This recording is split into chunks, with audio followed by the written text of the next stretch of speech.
So I may have done a dumb thing booking a 2025 Mazda 3 Turbo sedan. For those of you that don't know, I own a 2021 Mazda 3 Turbo hatchback, and I love that car.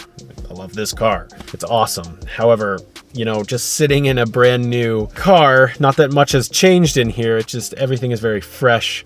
Everything is just new and nice. It's got a wonderful new car smell. It's like, no, you don't need to upgrade. You don't need to upgrade. I'm not going to.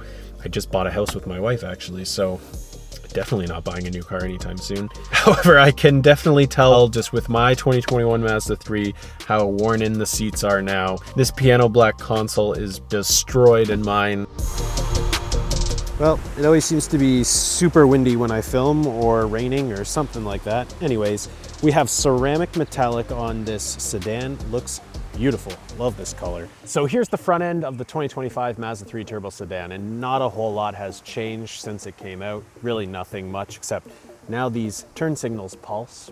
It's a pretty nice feature. I don't have that on my 2021 Mazda 3. The lower valence is a little bit different than the hatchback. It's actually a little more aggressive looking in my opinion. And the design within the grille is different than the hatchback as well. That's not a new thing for 2025. It's just a difference between the hatchback and the sedan. Now, back when I was looking at Mazda 3s, the blacked out grille on a sedan wasn't an option, but now it is on the higher end trim here in Canada and the carbon and top trim in the US. Now, my biggest pet peeve with the front end on my own Mazda 3 is that you can't drive around with the halo lights on. This looks sweet. I don't know why you can't just drive around like this. I know in the States, I think there is a way where you can bypass it, but here in Canada, we can't. So basically, when you're driving around, it's just full headlights like this. Your lights look super bright all the time. Yeah, that's one of my big pet peeves. Now, yes, I'm pretty biased, but I do think the Mazda 3 is the best looking vehicle in this segment. It's just a very classy looking car. It seems like it's in a league of its own when it comes to design, especially the interior space. But yeah, I do really like the way the sedan looks. I just prefer a hatch because it's easier to load things into the cargo area. So this Mazda 3 Turbo sedan comes with 18-inch blacked out rims. These are 215/45s. However, the rim design is like ever so slightly different on the hatchback. You can hardly tell unless you have them right beside each other. But there's actually a big difference between these tires and the tires on my Mazda 3 hatchback. And that brings us to our sponsor on this video.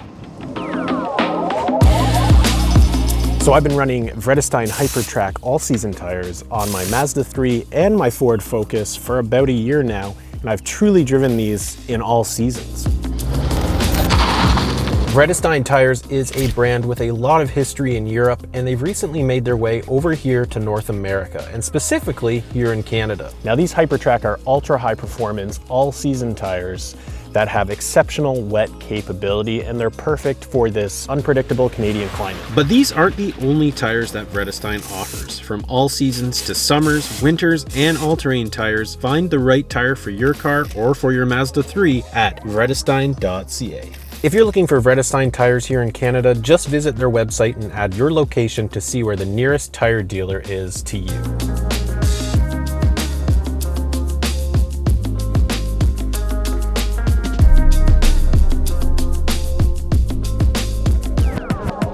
Now, I also noticed that on the sedan, the chrome trim is up on the top here, whereas in the hatchback, the chrome trim is down here. Now we go to the back here. Because this is the turbo, we have the bigger tailpipes. They make the car look a little more substantial. The turn signals are slightly different than my 2021 as well, like barely different, but maybe it's just because they pulse now. They changed the light up a little bit. If you're looking for the button to open the trunk, it's just right under the Mazda logo. You just press that and it opens up. I will have to say the trunk lid feels a little cheap. So does my hatchback. I was in a Honda Civic Hybrid last week and the trunk lid just felt a little more substantial. Even the doors shutting and closing them felt more substantial. Sometimes when you open and close doors on Mazdas, they just kind of feel like tin canny. Now, if you're wondering what it sounds like to rev this Mazda 3 Turbo sedan, well, here it is beside my hatchback.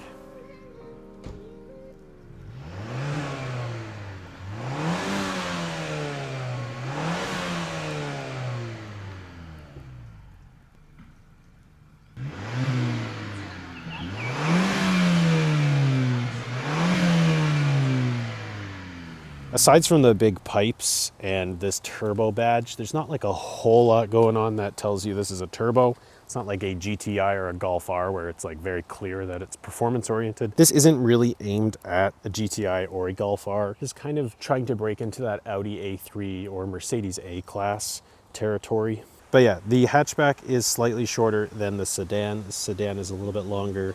I had them side by side and you can kind of tell how the hatchback is a bit of a shorter vehicle. All right, I thought it would be fun to put out a poll to get your opinion on hatchback versus sedan, and we got 769 votes. That's the most amount of votes we've ever gotten here. And 75% of you like the hatchback and 25% of you like the sedan. So makes me feel better about my hatchback. However, there may be some biased voters in there since my very first video was the hatchback Mazda 3 and a lot of subscribers are coming from that video. Now we got 689 votes on the general design of the Mazda 3 turbo sedan and 86% of you think it's a good looking car. So that is a pretty high number. It is a great looking car. Now, yes, I'm not sitting in a Mazda right now. This is a 2025 Porsche Panamera GTS twin turbo V8. This thing is so cool. Carmine red, the spoiler looks sick back there. Can't wait to show you guys this video. Anyways, let's get back to the Mazda 3 turbo sedan.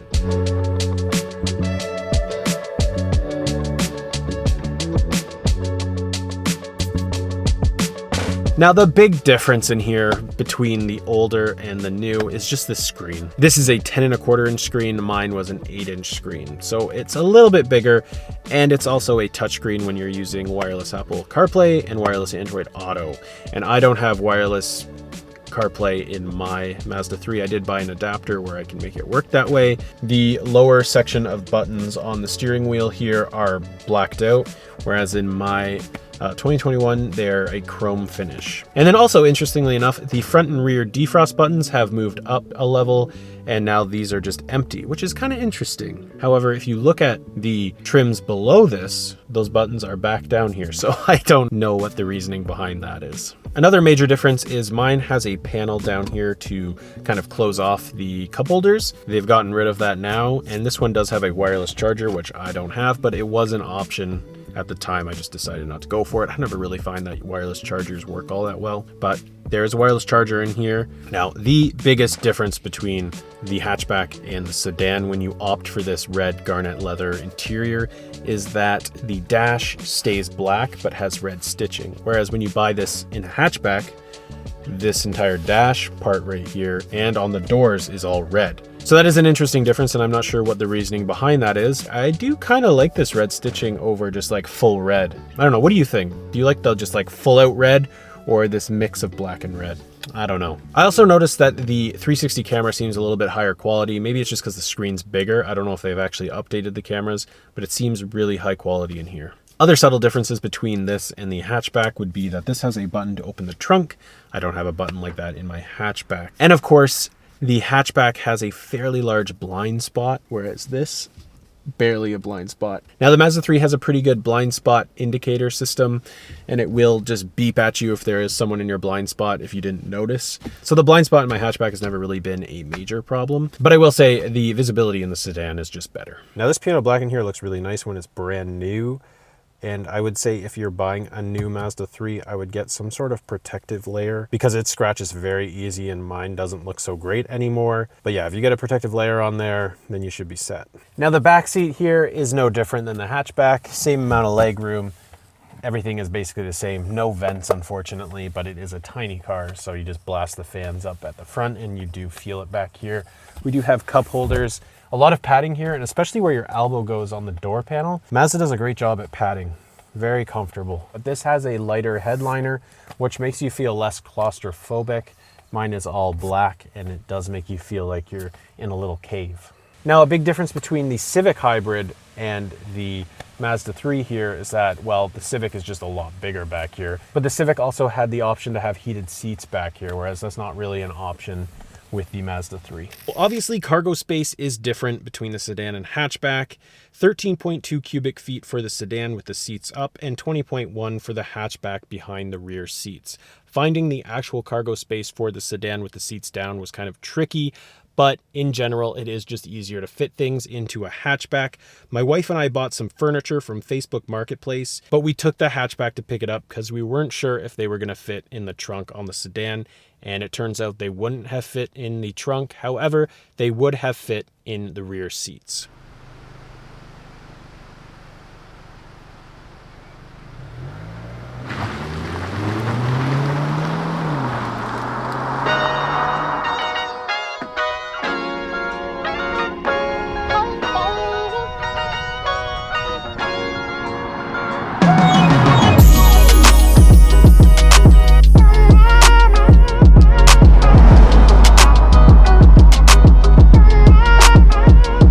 Last week I had a 2025 Honda Civic hybrid hatchback, and that vehicle was actually priced around $42,000 Canadian, and this Mazda 3 turbo sedan is also priced at about $42,000 Canadian. The big differences between the two is that the Civic is only offered in front-wheel drive, but the Civic does come with the hybrid option, and it is a bigger vehicle. $42,000 for a Mazda 3 does sound insane, and with taxes you're almost getting to $50K to buy this here in Ontario. And in the US, the vehicle I believe is about $37K, so it's not really that much. It's actually probably a better deal here in Canada, I guess, when you think about it. But it is a lot of money, and I didn't pay 42 grand for my Mazda 3 in 2021, so everything's kind of just outrageously expensive. I don't know where my head would be at if I had to buy a car right now. So that Civic last week made about 200 horsepower from a 2-liter hybrid setup. This Mazda 3 turbo has a 2.5-liter turbo that makes 250 horsepower and 320 pound-feet of torque when you use 93 octane fuel. If you're not using 93, if you use something like 87, it's going to make 227 horsepower and 310 pound-feet of torque. Now, if you put 89 or 91 octane, that will change the power. It will increase. Not entirely sure what the numbers are, but there is incremental change when you use better fuels. One big thing I noticed getting out of the Civic and into the Mazda 3 was how much quieter it was in here from road noise. So you don't really hear the tires as much as you do in the Civic. Now, it's probably not a big difference, but sedans typically are quieter inside than hatchbacks because the seats kind of close off the trunk. Any noise getting into the trunk is all blocked off by the seats, whereas in the hatchback, it's all open. But it does just feel like a more insulated cabin in the Mazda 3. So you're also going to notice the ride in the Civic is just a little bit better over hard surfaces or bumpy roads. The Mazda 3 is definitely a stiffer ride, but it is a lot more fun to drive, in my opinion. The Civic's actually not that bad though either, and it felt really planted going through corners. You do just have also the added benefit of all-wheel drive, especially here in Canada with this Mazda 3, whereas you can't get an all-wheel drive Civic. Now we'll stop talking about the Civic and start talking more about just the Mazda 3. I just wanted to bring that up because I was just in a Civic and these two do compete.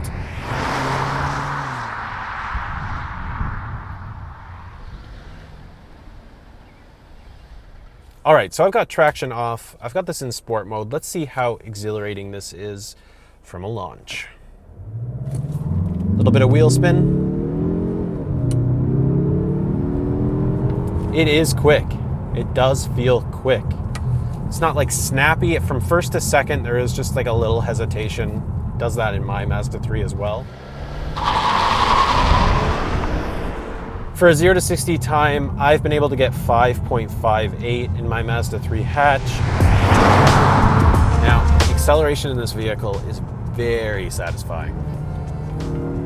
It's such a smooth transmission. There's so much torque.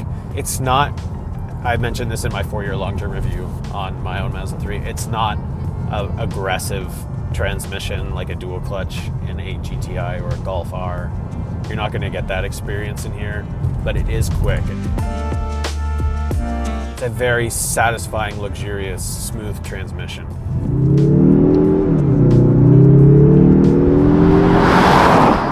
And it does make a pretty nice sound in here. The engine sounds pretty good. I know it is slightly enhanced, but it doesn't sound like a weak 4-cylinder. It sounds really nice. And it's very addicting to just floor it all the time in this Mazda 3, which is why your fuel economy is also not going to be good. Now, fuel economy is not the best in this 2.5-liter turbo. I'm getting 10 liters per 100 kilometers right now, but I have been pushing it considerably. I get 9.2 liters per 100 kilometers in my hatchback, and that's from the last 2 or 3 years whenever I reset it.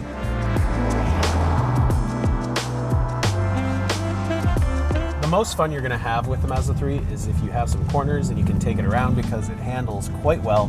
You do feel the weight when you're taking the turns, but it is pretty fun.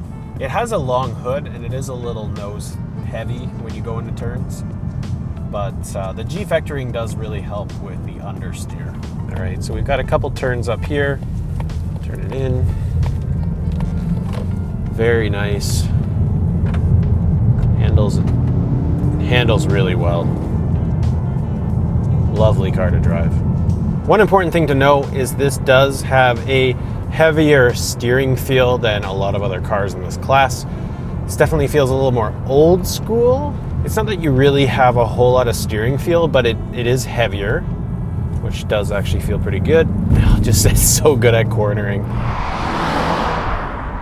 My complaint also in my own Mazda 3 was that the brakes, you really got to push into them. They're not like super grabby. They're not upgraded brakes for the turbo, which is a bit of a bummer. It'd be cool if you could get like an upgraded Brembo package or something on the turbo, but again, not really what Mazda was aiming for with this car. Once you get used to the brake feel, it's not a big issue. So I personally have gone through about 3 winters with my Mazda 3, and that thing is terrific in the snow. If you can get a good pair of snow tires from Vredestein, then you'll have absolutely no trouble in the winter. Now it can send 50% to the rear wheels when it's detecting slippage, and you can get the back end out. It's pretty fun in the snow. So do I feel like I need to go out and buy a new Mazda 3? No. The changes in here are pretty minimal. The slightly bigger screen is nice, and the touchscreen capability is nice. However, it is still kind of far to reach for a touchscreen, so I have just been using the dial still. Wireless chargers don't really get me that excited either, and lane keep on the highway would probably be the biggest upgrade from mine, and I don't know. It's not enough to make me want to upgrade. I hope to keep my Mazda 3 as long as I can. It has about 65,000 kilometers on it, so it's not really that old at all. So as someone who's owned a Mazda 3 Turbo for 4 years, have I had any issues? Not really. The 2021s had a specific oil burning issue that I believe they have resolved in the newer vehicles, so that's nothing to worry about if you're buying a new Mazda 3. The other complaint I have about my Mazda 3 is that it makes this like droning noise at 118 kilometers an hour. This one does it as well, and I was recently in a CX-30 and it also makes that noise. So it seems to me to be an issue surrounding this platform.